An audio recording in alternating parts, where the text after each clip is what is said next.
دوستو، آج میں آپ کو اس ویڈیو میں خارش اور الرجی وغیرہ کی میڈیسن کے نام، ان کا طریقہ استعمال اور ان کے استعمال کے فوائد کے بارے میں بتانے جا رہا ہوں۔ اسکیب لوشن۔ اسکیب لوشن کی کمپوزیشن میں پرمیتھرین ہوتا ہے۔ یہ خارش اسکیبیز کے لیے ایک خاص میڈیسن ہے۔ رات کو سوتے وقت گردن سے نیچے پورے جسم پر لگائیں۔ صبح اٹھ کر نہا لیں۔ روزانہ کپڑے تبدیل کرنے ہیں، ان کو روز دھوپ پہ ڈالنا ہے۔ یہ عمل تقریباً 4 سے 5 دن دہرانا ہے۔ یہ خارش یا اسکیبیز کا خاص علاج ہے۔ اسکیبیان لوشن۔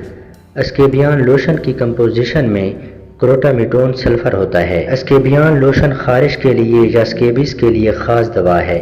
اس کا استعمال بھی خارش کے علاج کے لیے یا اسکیبیز کے لیے کیا جاتا ہے۔ ایک متعدی خارش والی جلد کی حالت جو ذرات کی وجہ سے ہوتی ہے، یہ دوا جراثیم کو مار کر کام کرتی ہے۔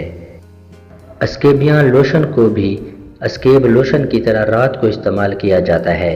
تقریباً 4 سے 5 رات گردن اور چہرے کے علاوہ پورے جسم پر لگائیں، صبح کو نہا لیں۔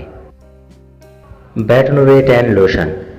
بیٹنوویٹین لوشن کی کمپوزیشن میں بیٹا میتھاسون ہوتا ہے۔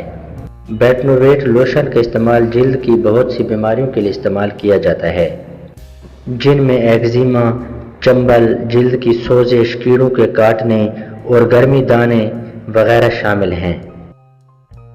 ٹربیسل لوشن۔ ٹربیسل لوشن کی کمپوزیشن میں ٹربینافائن ہوتا ہے۔ اس دوا کا استعمال جلد کے مختلف فنگل انفیکشنز مثلاً رنگ ورم، ایتھلیٹس فٹ اور دانے وغیرہ کے لیے استعمال کیا جاتا ہے۔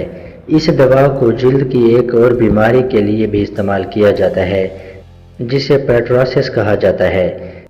یہ ایک فنگل انفیکشن ہے جو گردن سے بازوں یا ٹانگوں کی جلد کو سیاہ کرنے کا سبب بنتا ہے۔ پروویٹیس لوشن۔ پروویٹیس لوشن کی کمپوزیشن میں بیٹا میتھاسون ڈائپروپیونیٹ ہوتا ہے۔